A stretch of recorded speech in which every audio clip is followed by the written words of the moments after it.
রবিবার দিনের সকালবেলা বাড়িতে হচ্ছিল পুজো। এটাকে লক্ষ্মীনারায়ণ পুজোই বলা যেতে পারে। আসলে পাশের বাড়ির দাদা নিজের ইচ্ছা প্রকাশ করে বলেছিল যে সে আমাদের নতুন লক্ষ্মীনারায়ণকে একদিন একটু পুজো করবে। আর এটা শুনে আমার মা তো ভীষণ খুশি ছিল। এই অল্প কিছু আয়োজন করেই পুজোটা হলো। পুজো তো প্রায় 10টার মধ্যে সম্পূর্ণ হয়ে গেছিলো।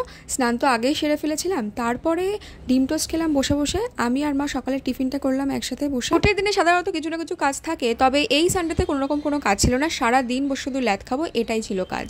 অনেক দিন পরে আমাদের 3তলার ছাদে গেলাম, সেখান থেকে চারপাশটা দেখলাম। আগে তো এখানেই মাঝে মাঝে ঘুরতাম, হাওয়া খেতাম, এইসবই করতাম, কিন্তু এখন তো ছাদে যাওয়ার সময় পাই না।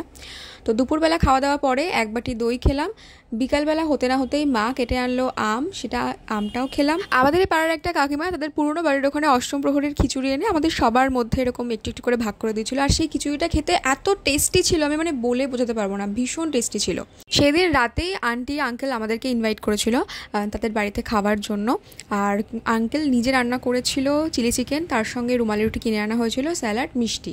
চিলি চিকেনটা দারুণ খেতে হয়েছিল। এই চিলি চিকেনটা খেতে অসাধারণ লাগে। এটা একটা অন্যরকম প্রসেসে বানানো। খাবার টেবিলে বসে তো গল্প আড্ডা সমস্ত কিছুই হয়েছিল। এবার খাওয়ার পরেও আমাদের গল্প গুজব সব চলছিল। রাত্রি 11টার সময় বাড়ি ফিরেছি, যেহেতু পাড়ার মধ্যেই ছিল, দেরি হলেও সমস্যা নেই। তারপরে বাড়ি এসে স্কিন কেয়ার করে শুয়ে পড়েছিলাম।